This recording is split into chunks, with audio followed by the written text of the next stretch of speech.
Welcome to another session of the Expanded States of Consciousness World Summit. My name is Michael Stone. I'm the founder of Neurodynamic Institute and Breathwork Online, and I'm your co-host for this session. And I'm very happy to be here today with Heidi Denkers. How are you today, Heidi? Welcome. I'm doing well. I'm excited to be here.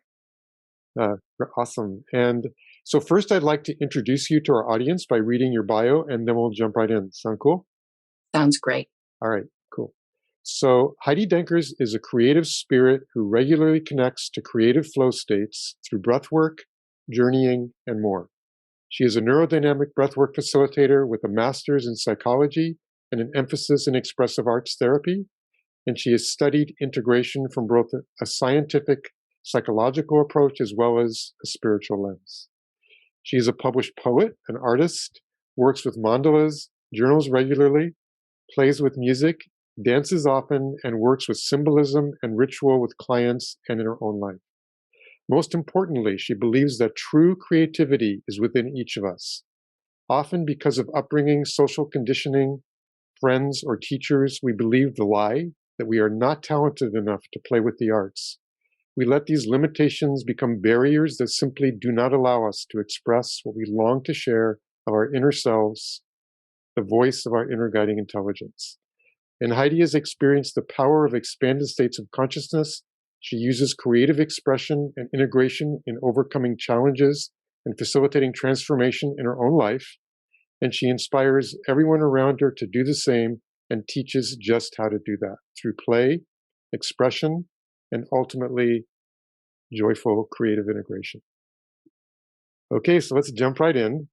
Can you start by explaining to our viewers what expressive arts therapy is and how did you get involved in the expressive arts? Sure. Expressive arts is not about, it's about the arts, but it's not about making a piece of art. It's not about a masterpiece or being a maestro or, a top chef. It's about using the creative arts to express. So you can use them to help support yourself in life or help dig deeper and learn more about things. And I came to the expressive arts really because of my brother.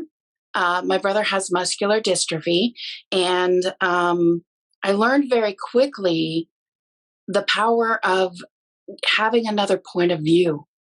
There were so many things that supposedly he could not do, and one of them was drawing, and because he couldn't move his arms at all and could only move his head a little bit.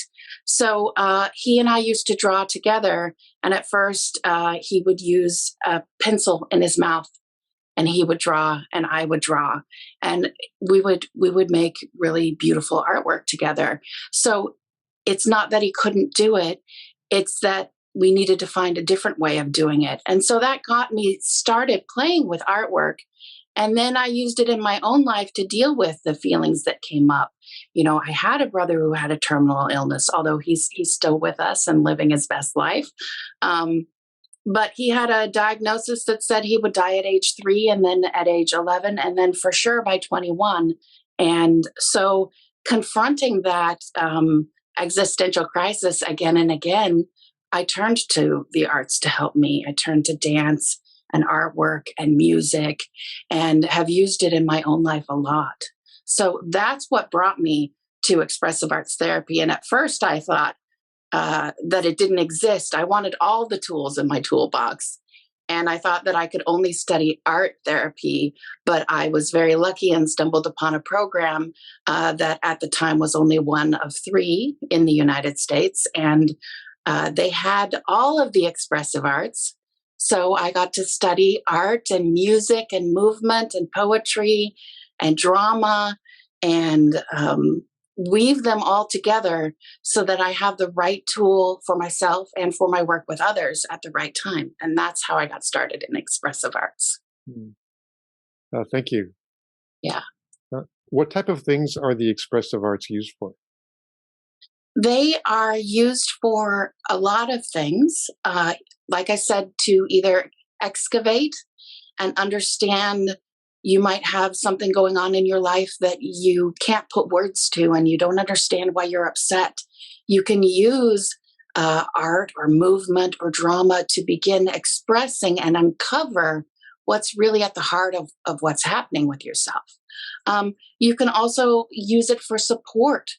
If you have anxiety, coloring books were all the rage for a while. Specifically for people with anxiety, there's a set of lines. You get to choose what color, so you have the support of knowing you have choice in the world, and you see it reflected back of you as you choose the colors. And then you can do the repetitive movement that will soothe your anxiety and calm you down. And that's why they were sort of the thing for a while. They're specifically great with anxiety. The expressive arts are amazing with trauma, because the definition of trauma is something that our body and our mind can't make sense of. That's why you have the repetitive reliving through a flashback, or you have other concerns and you get stuck or frozen. All of those responses are because your system is not able to make sense of something that happened. So if we can't put words to it, we can begin to tease loose what's happening by doing things without using words. So artwork, very often children's drawings are used to support children who have been through something traumatic. They can express, they don't have the words to do it, they can express it through their artwork. Movement is super powerful for trauma, because our bodies, when we can bring what's happening from inside and express it outside so that it's in our environment and we physically move through it, that's so powerful, and it helps us begin to understand. And then we can use symbolic language like poetry to build that bridge, to begin finding the words and begin making sense, and then move into journaling to really make sense of things. And that can help release trauma and unpack it so that it's no longer trauma, and it's something that isn't such a block in your life. Yeah.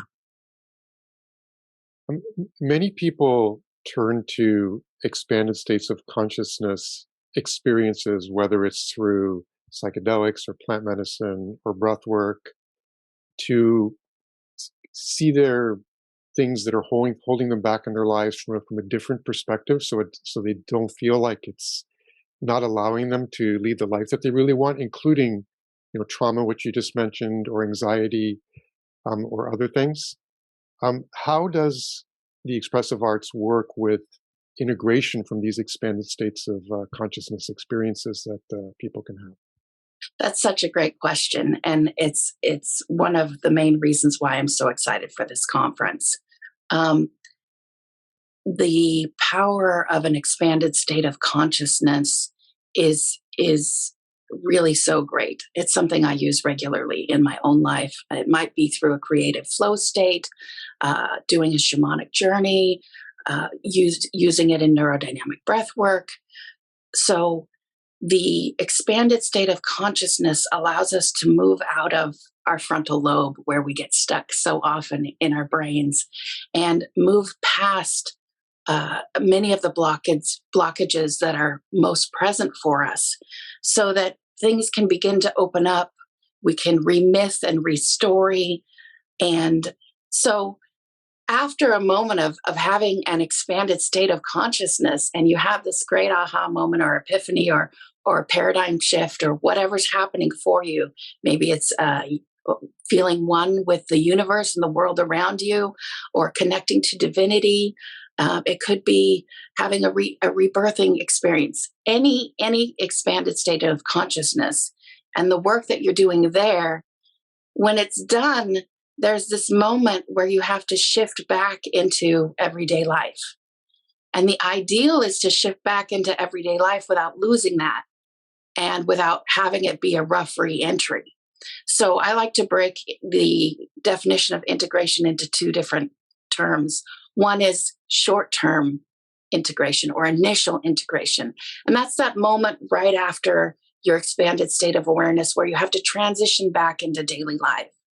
And the expressive arts really help with that. Specifically for me, for until just the last month. When I do breath work, my regular practice, I have a hard time moving back into words. So I've been using mandala drawing. So I just draw the mandala. It helps me move my brain out of that expanded state back into its standard everyday brainwave state. And then I can begin finding the words. So I will usually title my mandalas or put a couple words there.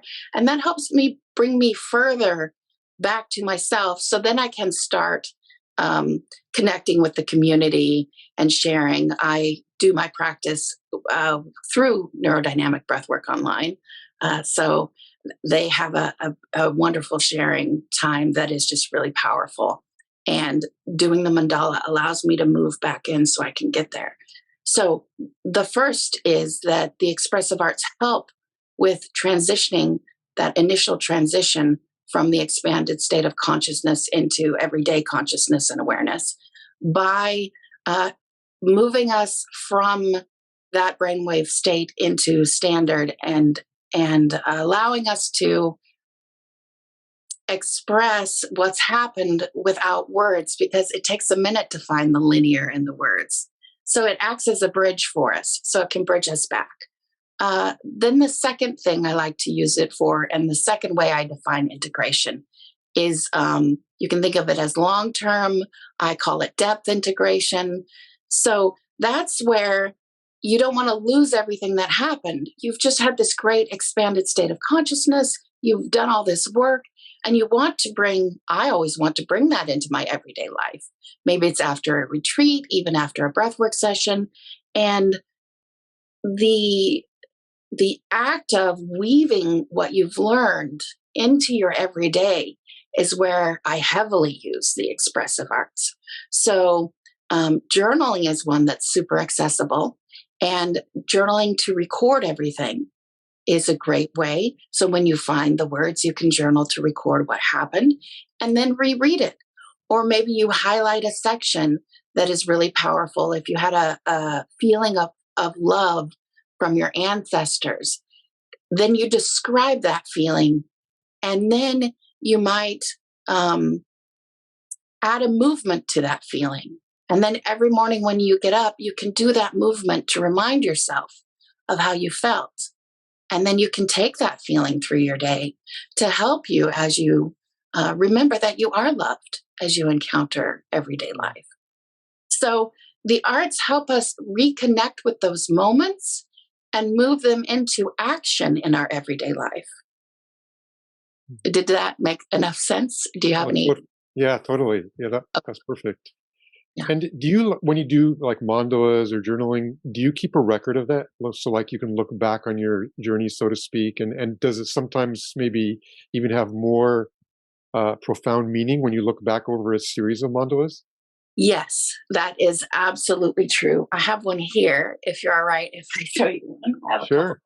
Mhm. So this is one of the mandalas I've done, and I do them different sizes. This is a time where I needed them large.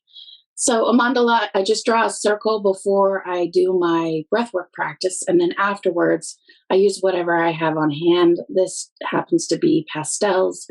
If I only have markers, I'll use them. So you can use anything. And in this one, I just got up and then followed my urges to color whatever I did. And you can see there's a red area, and then it pulls back. And it seems like there's nothing there, but there's something there at the same time. And so when I did add words, I added the words, I am empty, I am whole.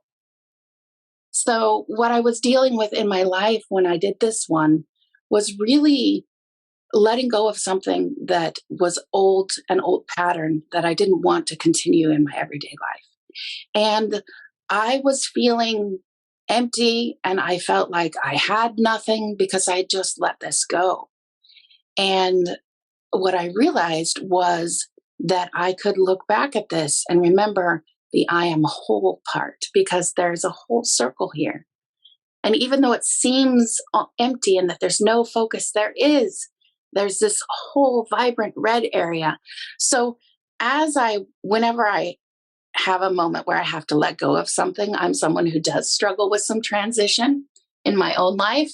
So whenever I'm struggling with that, I will pull it up and I will remember that I am still whole, even though I'm letting go of that part of myself. And I'll show one more that I did just with markers. And in this expanded state of consciousness, I connected to my lungs and they became this whole forest. And it was just such a powerful feeling to feel so full and complete and alive and vibrant. And so when I got up, I just started scribbling, and these are all done with scribbles. From far away, it looks like a great drawing, but it's just all scribbles. So scribbling it, and then I surrounded it later in the yellow because it was rippling outward for me. And the words I added to this one is, I can take care of me. So that was a really powerful moment, that realizing the strength in my breath and feeling it support me, and realizing that every day that I'm breathing, I'm taking care of myself. So if I ever feel like I can't do something or I don't have the resources, I actually will turn to this again and prop it up in my room so I can see it when I wake up.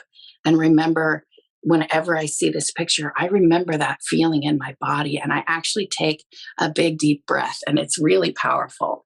So I do keep them and reflect on them. And sometimes if I'm really working through something, or I feel especially stuck in my breathwork practice, I will do a mandala after each session, and I'll hang it up and then look at it over a week or over the month, and see what additional information is there for me within all the drawings. And sometimes that helps unlock even more and further. No, thank you for that. Yeah. How was the approach of working with expressive arts first developed?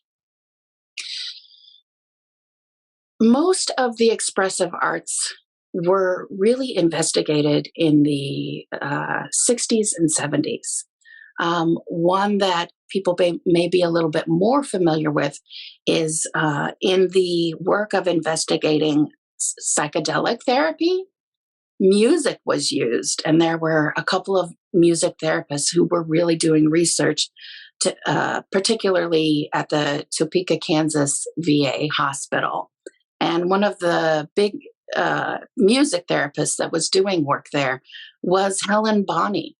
And she was really investigating what types of music had what effects, what supported the psychedelic work, and really connecting that together. She was able to identify that music helped work with anxiety, depression, grief, releasing stress from everyday or work, relational concerns, someone who had been through abuse and trauma, as well as addiction. And they did find, after a lot of the research with LSD in particular was stopped, they did find that the music was that powerful on its own, and it could take you to an expanded state of consciousness without necessarily having to use psychedelics. So that was investigated later, and one of the things that came out of that was guided imagery and music, which takes you into an expanded state of consciousness just with music, and then brings you back out again. So that's where that came from. The art therapy came from work with people who have severe and persistent mental illness. So it came out of a lot of work in the asylums and institutions there.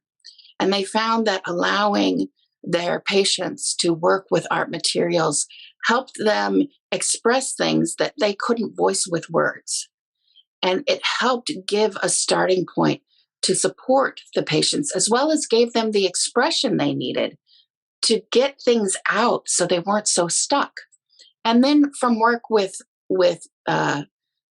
the patient population struggling with severe and persistent mental illness, there were researchers who started working with children and looking at children's drawings and finding out why kids draw and what they draw, and noticing how powerful it was in working with children because they didn't have the words to express things. And then later they looked at it with adults and realized it helps adults too.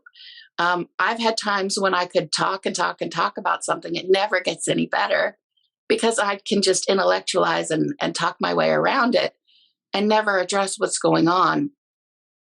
Using artwork and drawing and then looking at it and seeing what comes out of that and dialoguing about the artwork often connects to the subconscious so that what's being repressed or held back can be expressed. And Freud, he took a look at this and developed his theories about the meanings of things and also moved into dream work based on that. Jung investigated a lot more about the archetypes and the collective consciousness and those avenues in looking at symbolism and understanding it. But what we know about symbolism is that a symbol can hold more than one meaning at a time. And that's what gives it the power to connect with the subconscious or to bring things into consciousness or to work with things in a new way, because it doesn't have to only mean one thing. It moves past that box that we get stuck in so often. So that's where art therapy came from. So that's just a couple of them, but there are so many different types of expressive arts. And really, if you look at play, the way we learn as children is through play. When we're first babies, before sight is really even developed, we have touch and movement, and we're learning to move. And we learn what our mother's touch is like or our caregiver's touch is like. And so we start with movement. So our body takes in information through movement and touch. Our skin is an organ too. So dance and movement comes from there. And then vision brings in the arts, the visual arts, and that brings that in. And so you can connect each of the expressive arts to a sense. And as children, we learn through our senses and we learn through play. And it's this powerful technology that adults we just let go of and we don't use at all. And it's such a shame because play is powerful.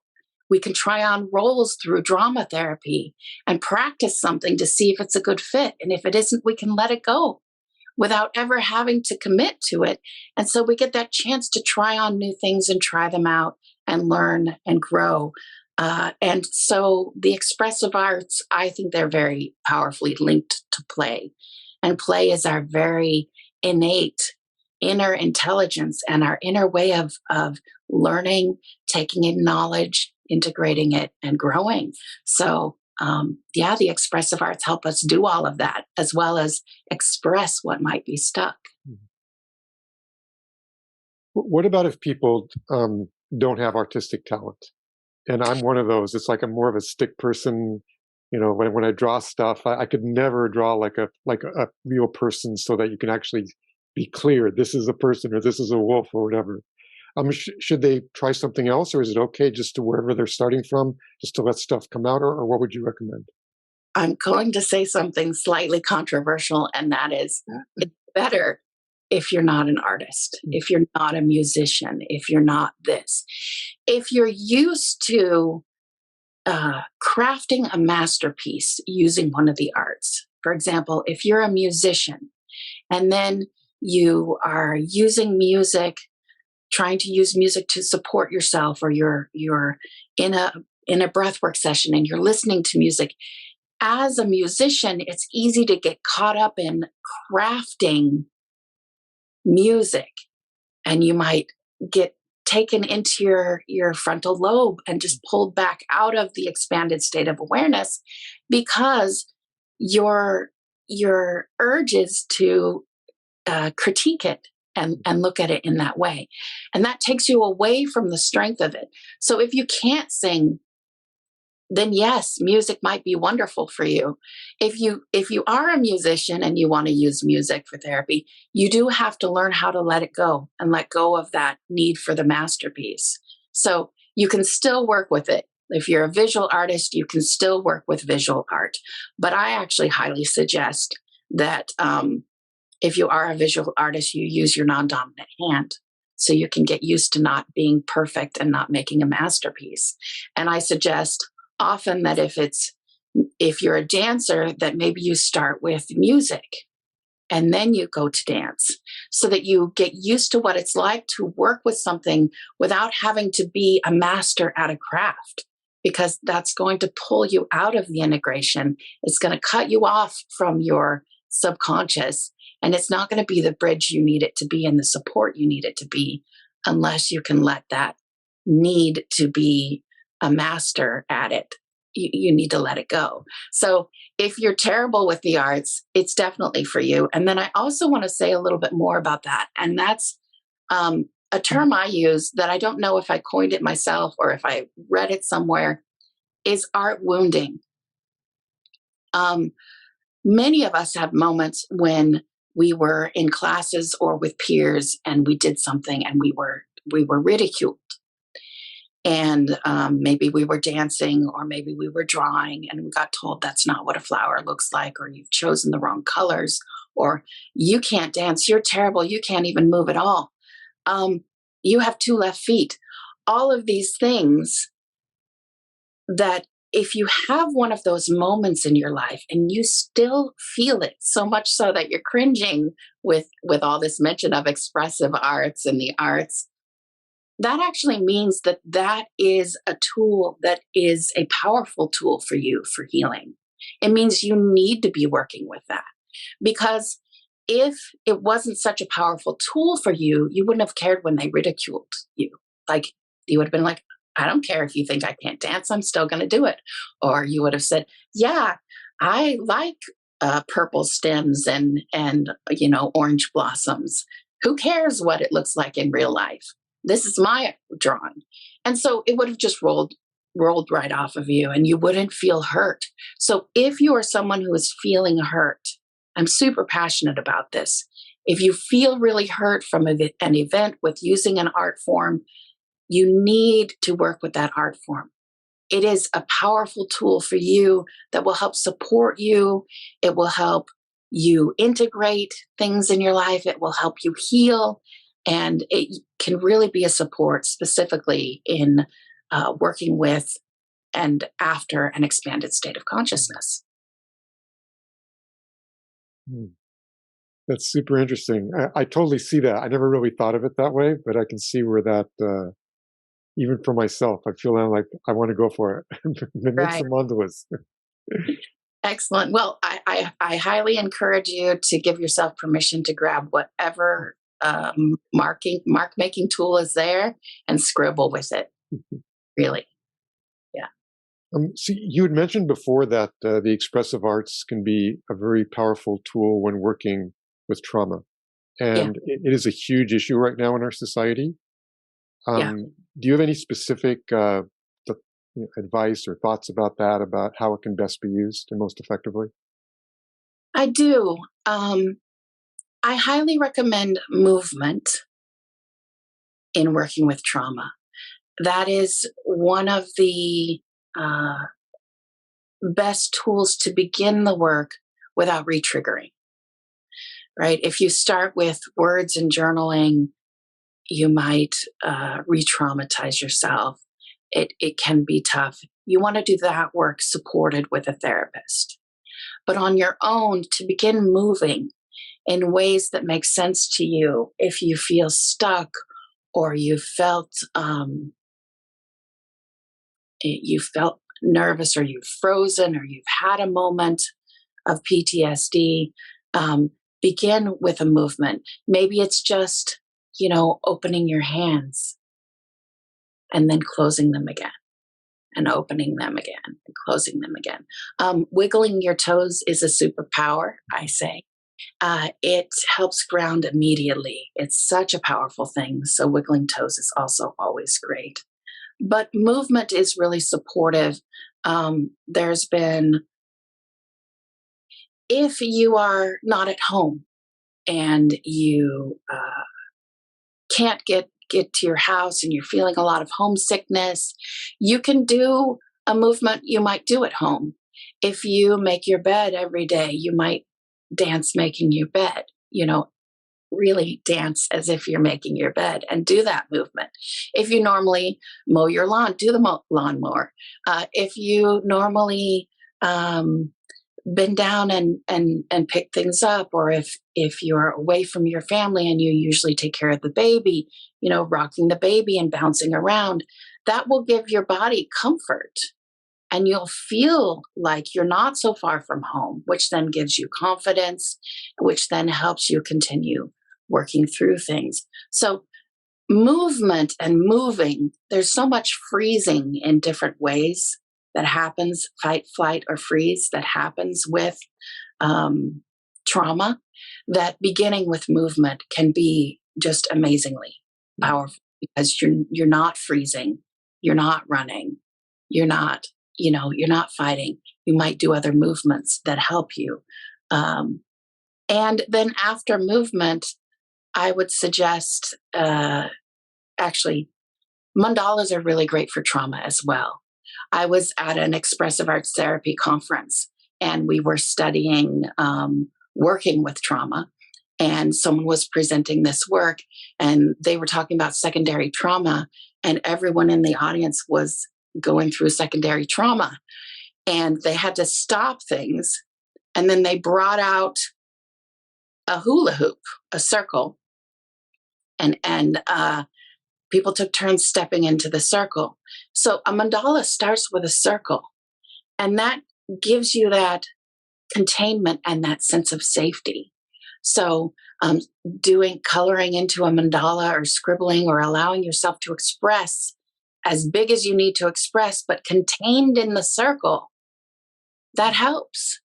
That helps the system regulate itself and come back from fight, flight, or freeze back down towards baseline. Also, progressive muscle relaxation is super powerful for working with the body to literally move you into baseline so that you're not stuck in activation. Yeah. Do you personally use these tools? And which ones are your favorites? I do. I did show you some mandalas, and I'd like to also show you two other things. One is collage and journaling. So my sweetheart had cancer, and it was really tough, and a long, tough journey, and he passed away. And I was very devastated. We were a very good fit for each other, and he really saw me, and we complimented each other. And so I was just really, I would say, incandescent with grief and not able to work through it. So I started doing collages, and this is the first one I did. And you can see there's a turtle in a bathtub, and there's people playing and splashing behind, but in front it's just barren rock. And I just did the collage. I just went through and took pictures that spoke to me, that felt like how I was feeling, and then I just stuck them all together. There's even a frog leaping out of the tub and headed toward the barren rock. And I didn't really know what that meant, but when I put that together and looked at it, I felt not so alone. I felt like my feelings were seen. And so then I started to journal to it. And instead of journaling, I actually started writing my sweetheart a letter. So I wrote, "Dear Matt," I say, I guess in a way the world did end in 2012. And now here I am, old, slow, and pruny in this new world. The ground seems pretty barren to me, stark and out of sorts without you. People tell me it can be lush and welcoming, but I just don't know. Everything seems just so meaningless. And that moment and journaling about that was powerful for me because I got to express out loud how I was feeling. I didn't realize that I felt like I was stuck in the past, that I could never reach again, and that nothing, that the world felt so barren to me, and that people didn't understand. And so being able to express that and being able to write to him, even though he's not with me, um, was so powerful for me. And I ended up just for a couple years writing and expressing and doing collage. And this one's one of my favorites because it's super sarcastic. This is back, you know, dealing with a little anger. And it says, soup, just super. And then it's got like superheroes and images from comic books. And it says, I hope you're not too disappointed, guys. And then it says, I am disappointed desperately. So I got to express that. And I actually look at this quite often if I'm, struggling with feeling disappointed by something. I will come back to this and look at it. It's why I love it so much, is because it expresses that disappointment and that sense of loss. And so even when I'm dealing with smaller things, coming back and looking at this allows me to laugh at myself a little bit and feel that sarcasm and acknowledge it.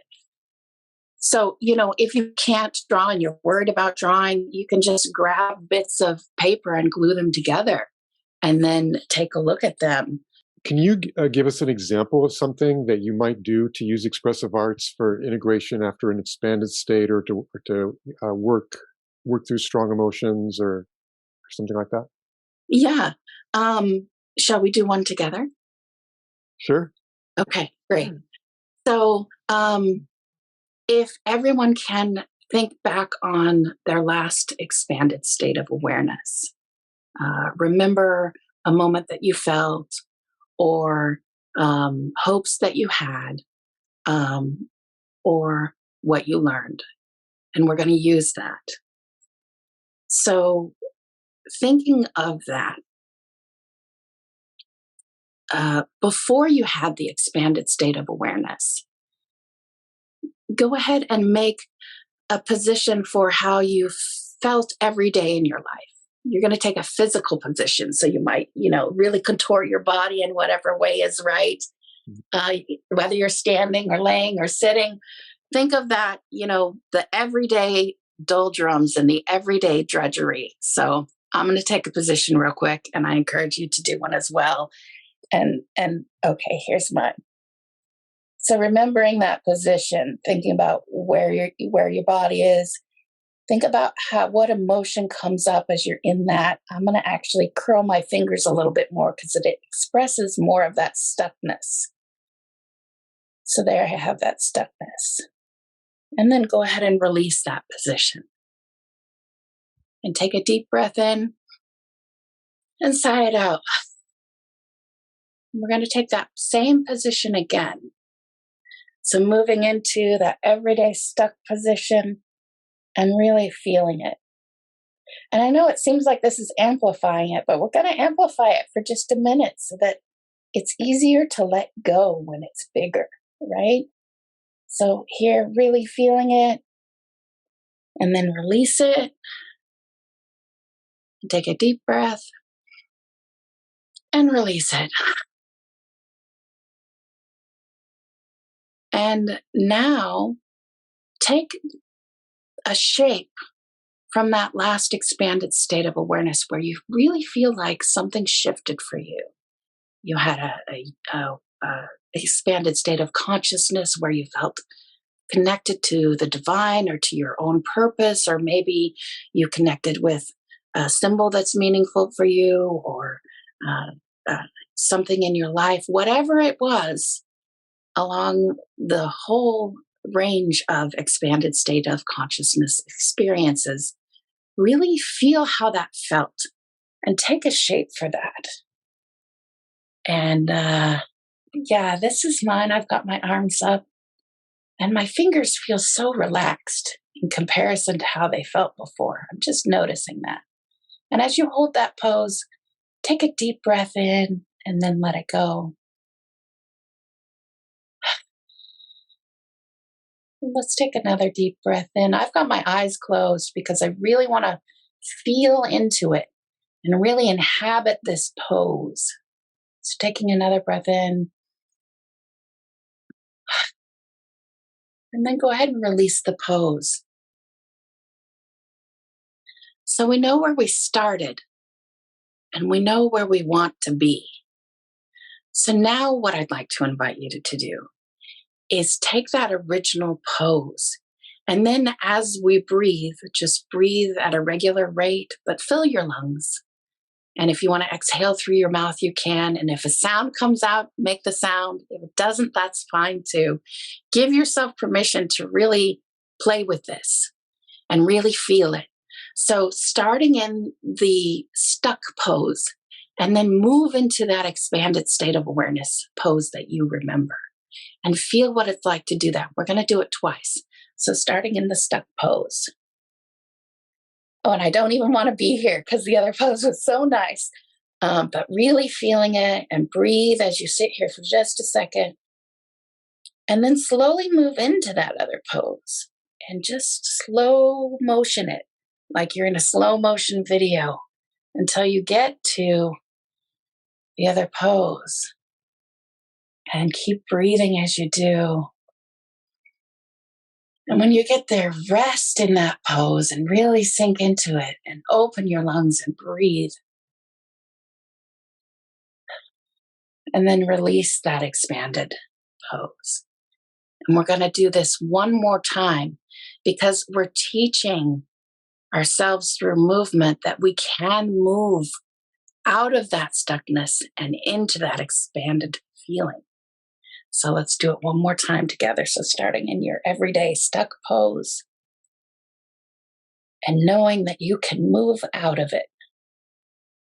And then breathing and slowly moving out of it, realizing how you shift your body to move into that other state.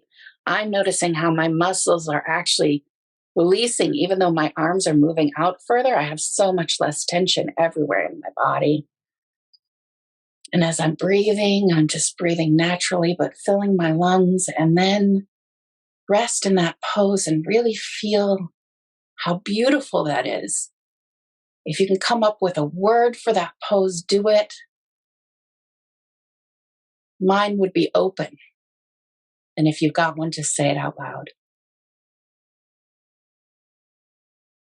And then go ahead and release that. And so now you have a tool that you can use. Like I'm currently feeling lighter. My brain has shifted a little. My voice is a little lower. I'm sitting up a tiny bit straighter because I'm really resonating with moving into that expanded pose. So this is something you can do after any expanded state of awareness, is remembering what is most resonant from that expanded state of consciousness moment, and then taking a pose for it. And then you can start with a pose, how you feel at the beginning of the day, and then move into that expanded state of consciousness pose. And then the next morning, maybe you start with a different morning pose, but still move into that expanded state of consciousness pose. And that will help your body get used to remembering those feelings and those learnings. And you'll start to be able to put words to it. And you can journal how that goes for you if you want. And that will help you integrate that feeling you want to bring from that moment of expanded consciousness and bring it into your everyday life. And it will feel more at home. And then the next time you have another moment that you want to weave in, you can use this technique again. So that's a combination of movement and poetry and journaling, because we chose a word, and then journaling after. How was that for you, Michael? That was very powerful. I feel much more relaxed and present and grounded. So yes, that totally worked for me. That's so great. I'm so glad. Thank you for that. Yeah. Well, thank you so much for everything that you've shared with us today. And so how can people find out more about your work? Right now, I am working with Neurodynamic Institute and Neurodynamic Breathwork Online to put together a taste of all of these expressive arts tools and giving you techniques so that you can work with them to support you after an expanded state of consciousness. So I'm developing a whole suite of those, and you should be able to find my link, a link to my bio, and we'll have posted as soon as those programs are put together and available. And I'm super excited for them. And the reason why I'm so excited for them is that I found through my own breathwork practice and through hearing people's shares that there is a real need for tools to help support moving those moments of those beautiful moments of learning and shifts that happen through work with expanded states of consciousness and moving them into everyday life. So they're not just lost. And these little tastes will help give you some tools, just like the one we did today, that can help you do that work so that it's not lost and you can continue your practice and your growth and finding that transformation that you're looking for in your life and connecting with those transformative experiences. Mm, thank you. Yeah. Yeah, Thank so you. again, yeah, so thank you again for the really powerful information that you've given us today, and I really enjoyed this conversation. Thank you. I did as well. Have a wonderful day.